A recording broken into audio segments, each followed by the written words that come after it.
Islamic T V کے محترم سامعین ناظرین السلام علیکم۔ آج آپ لوگوں کی خدمت میں حدیث شریف پیش کرنا چاہتے ہیں جس میں حضرت عمیر رضی اللہ تعالی عنہ حضرت قاسم رضی اللہ تعالی عنہ کے پاس جا کر کہتے ہیں کہ آپ رسول پاک صلی اللہ علیہ وآلہ وسلم سے پوچھ کر یہ بتائیے کہ کیا اگر کوئی مرد اپنی بیوی کو کسی غیر مرد کے ساتھ دیکھے، گناہ میں ملوث دیکھے تو کیا کرنا چاہیے؟ کیا اسے قتل کر دینا چاہیے یا؟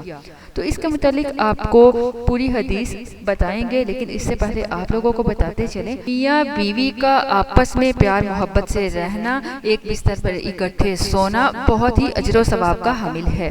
مرد کا اپنی بیوی کے ساتھ اکٹھے ایک بستر پر سونا بہت افضل ہے، اللہ یہ کہ کسی ایک کو عذر ہو، اس لیے مقصد ہم بستری کرنا نہیں بلکہ مقصد اس کے دل یعنی بیوی کو خوش کرنا ہے۔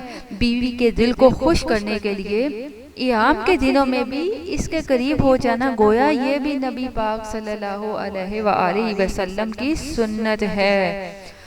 اس کے ساتھ اب میں آپ کو یہ حدیث شریف بتاتی چلوں کہ حضرت انس بن مالک رضی اللہ تعالی عنہ سے روایت ہے کہ نبی پاک صلی اللہ علیہ وآلہ وسلم نے فرمایا، جن دو مسلمان میاں بیوی کے 3 بچے فوت ہو جائیں جو گناہ کی عمر کو نہ پہنچے ہوں تو اللہ تبارک تعالیٰ ان پر رحمت کر کے انہیں جنت میں داخل کر دے گا۔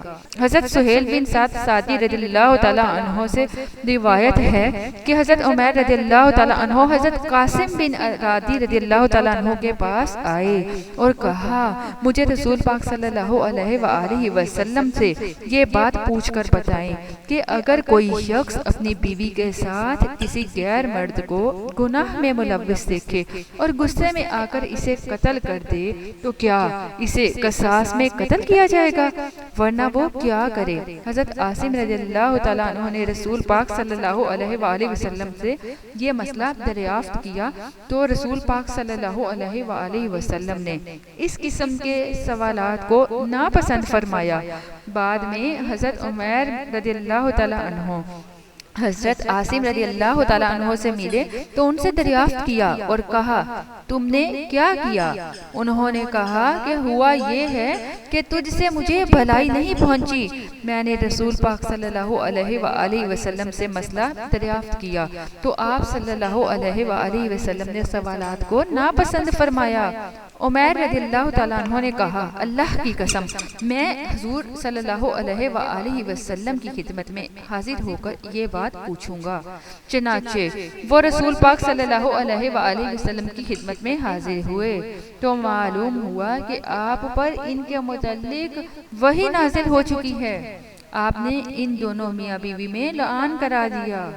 عمیر رضی اللہ تعالیٰ عنہ نے کہا کہ اللہ کے رسول، اگر اب میں اس عورت کو گھر لے جاؤں تو اس کا مطلب ہے کہ میں نے اس پر جھوٹا الزام لگایا ہے۔ چنانچہ انہوں نے رسول پاک صلی اللہ علیہ وآلہ وسلم کے حکم دینے سے پہلے ہی اس عورت کو طلاق دے دی۔ پھر لعان کرنے والوں نے یہی طریقہ جاری ہو گیا۔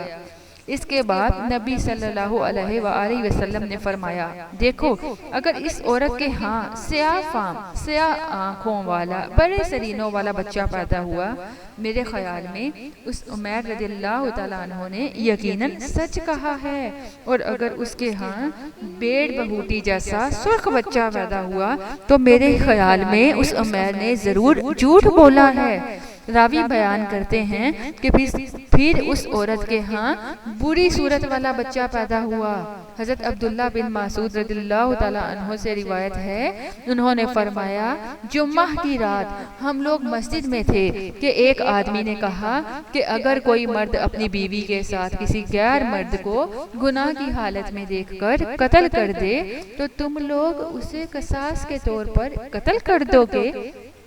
اگر وہ اپنے بیوی کے مجرم ہونے کی بات کرے تو تم اسے الزام تراشی کی سزا کے طور پر کوڑے لگاؤ گے۔ قسم ہے اللہ کی میں یہ بات ضرور نبی پاک صلی اللہ علیہ وآلہ وسلم سے عرض کروں گا۔ آخرکار اس نے نبی پاک صلی اللہ علیہ وآلہ وسلم سے ذکر کر دیا تو اللہ تبارک تعالیٰ نے لعان کی آیت نازل فرما دی۔ اس کے بعد اس آدمی نے آ کر اپنی بیوی پر الزام لگایا تو نبی پاک صلی اللہ علیہ وآلہ وسلم نے دونوں میاں بیوی کے درمیان اعلان کروا دیا اور فرمایا شاید اس عورت کے ہاں سیاہ فام بچہ پیدا ہو، چنانچہ سیاہ فام اور گھنگریالے بالوں والا بچہ ہی پیدا ہوا۔ ایسی بہت ساری احادیث، اسلامک باتیں سننے کے لیے اسلامک ٹی وی کو سبسکرائب کرنا بالکل مت بھولیے۔